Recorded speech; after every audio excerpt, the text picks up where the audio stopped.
অসংখ্য অগণিত আহাদিসের ভান্ডার থেকে এক হাদিস আপনাদের সামনে আমি পাঠ করেছি। কোরআনের শুরুতে আমার তেলাওয়াতকৃত আয়াতের শুরুতে আল্লাহ বলছেন, কুল ইন কুনতুম তুহিব্বুনাল্লাহ, হে রাসূল আপনি বলে দিন, তোমরা যদি আল্লাহকে ভালোবাসো, আল্লাহকে ভালোবাসার দাবি করো, তাহলে এই দাবির প্রমাণ দাও। কোনো দাবি করলেই হয় না, প্রমাণ দিতে হয়। প্রমাণ ছাড়া আপনার দাবি বাস্তবায়িত হবে কখনোই নয়। আপনি দাবি করবেন তো আপনাকে প্রমাণ দিতে হবে।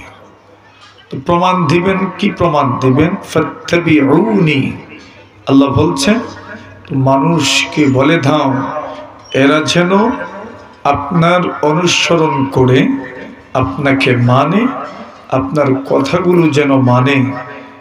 আপনার কথা মানলে পরেই বোঝা যাবে বাস্তবিক অর্থে সে আমাকে ভালোবাসে। আল্লাহ যাকে আল্লাহকে যে ভালোবাসবে, আল্লাহ তাকে ভালোবাসবে। ফলাফল কি? ইউহিব্বুকুমুল্লাহ, আল্লাহ আপনাকে ভালোবাসবে। আর আল্লাহর ভালোবাসার ফলাফল আর নতিজা দুইটা।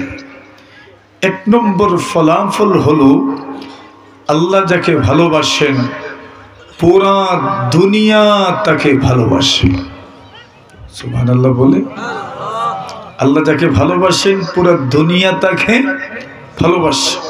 হাদিস শরীফে আসে, রাসূলুল্লাহ সাল্লাল্লাহু আলাইহি ওয়াসাল্লাম বলেন, যখন আল্লাহ পাক তার কোনো বান্দাবান্দিকে ভালোবাসেন তখন উনি জিবরিল আমিন আলাইহিস সালাতু ওয়াসসালামকে বলেন, ইন্নী উহিব্বু ফুলানান, আমি আমার ওই বান্দাবান্দিকে মহব্বত করি, ভালোবাসি, তুমিও তাকে মহব্বত করো, ভালোবাসো। জিবরিল আমিন ওনাকে ভালোবাসেন। আল্লাহর মহব্বত বড় শানওয়ালা। যখন জিবরিল মহব্বত করেন, গোটা আসমানের যত ফেরেশতা সবাই তাকে মহব্বত করে। এদের প্রভাবে প্রভাবিত হয়ে আল্লাহ জমিনে বিচরণকারী ফেরেশতা তাকে মহব্বত করে। এদের প্রভাবে প্রভাবিত হয়ে সমূহ মানব জাতি তাকে মহব্বত করে। সব মানুষ যখন তাকে মহব্বত করে, তখন এই দুনিয়াতে আরো যত মখলুক আছে, সব মখলুক মানুষের প্রভাবে প্রভাবিত হয়ে ওই মানুষকে মহব্বত করে। তো আল্লাহর মহব্বত যারা পেয়ে যায়, ওইটা শুধু আল্লাহ তাআলাই মহব্বত করেন এমন নয়, বরং গোটা দুনিয়া তাকে মহব্বত করে। এটা প্রথম নতিজা। দ্বিতীয় নতিজা, দ্বিতীয় ফলাফল, যারা আল্লাহকে ভালোবাসবে, রসুলকে ভালোবাসবে, রসুলের সুন্নত মানবে, এর ফলাফল হলো আল্লাহ তার উপর রাজি আর খুশি হয়ে যাবে। হযরত মাওলানা ইউনুস জৈনপুরী রাহিমাহুল্লাহ তাআলা, যিনি পুরোটা জীবন ইলমের খেদমতের জন্য ওয়াকফ করে দিয়েছেন, জীবনে বিয়ে শাদিও করেন নাই। সুবহানাল্লাহ। এত দীর্ঘদিন ইলমের খেদমত করেছে। হযরত ইউনুস জৈনপুরী রাহিমাহুল্লাহ তাআলা, ওনার কাছে শেখুল হাদিস জাকারিয়া কান্দলভী রাহিমাহুল্লাহ তাআলার এক শাগরিদ এবং খলিফা মাজাজ, উনি আসলেন। আসার পরে বললেন, হযরত, আমার দিলের কিছু শিকায়ত আপনার কাছে করতে চাই।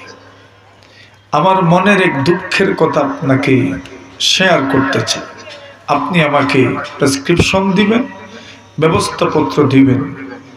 হযরত বললেন, কি বলতে চাও বলো।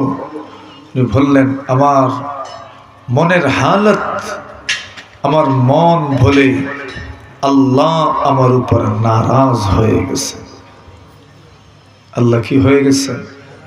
জোরে বলে। আল্লাহ নারাজ হয়ে গেছে।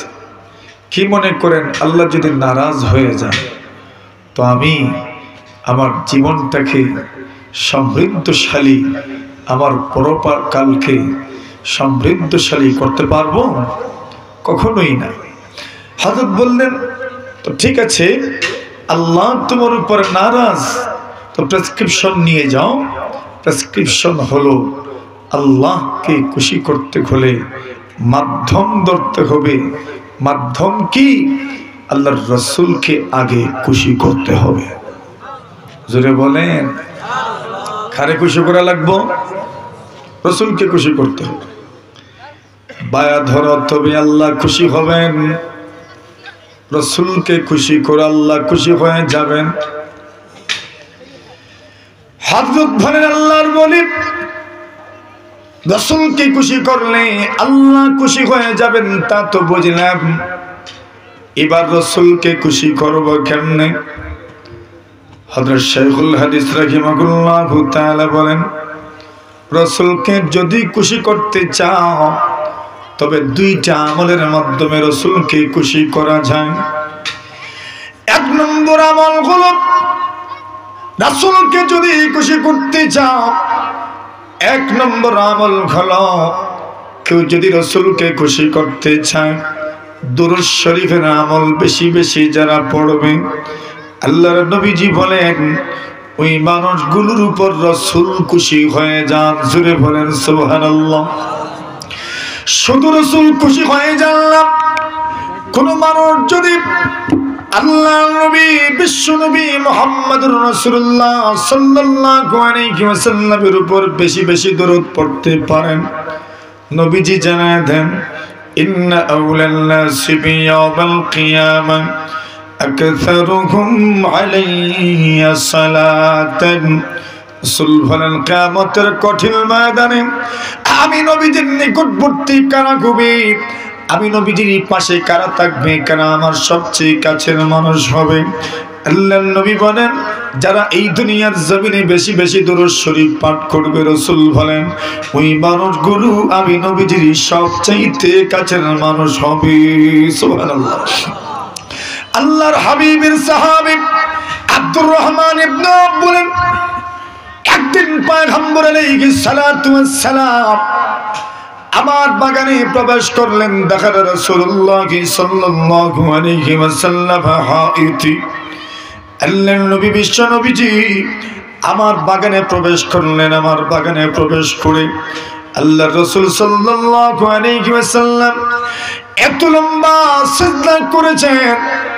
আব্দুর রহমান ইবনে আওফ বলেন, আমি যতদিন থেকে রাসূলকে চিনি জানি, এতদিন থেকে রাসূলকে এত লম্বা সিজদা আমি করতে দেখি নাই। এই পরিমাণ লম্বা সিজদা রাসূল করেছেন। শরীয়তে ইসলামিয়ায় সিজদা এমন এক ইবাদতের নাম, রাসূলুল্লাহ সাল্লাল্লাহু আলাইহি ওয়াসাল্লাম বলেন, আকরাবু মা ইয়াকুনুল আবদু মির রাব্বিহি ওয়া হুয়া সাজিদুন।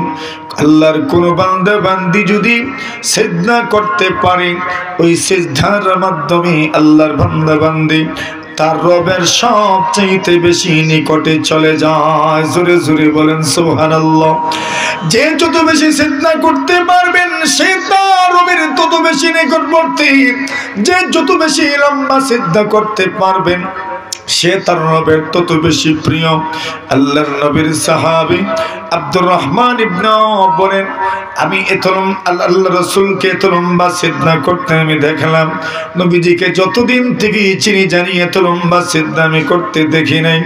আল্লাহর নবী যখন সিজদা থেকে মাথা উঠাইলেন, আমি রাসূলকে প্রশ্ন করলাম, ইয়া রাসূলুল্লাহ,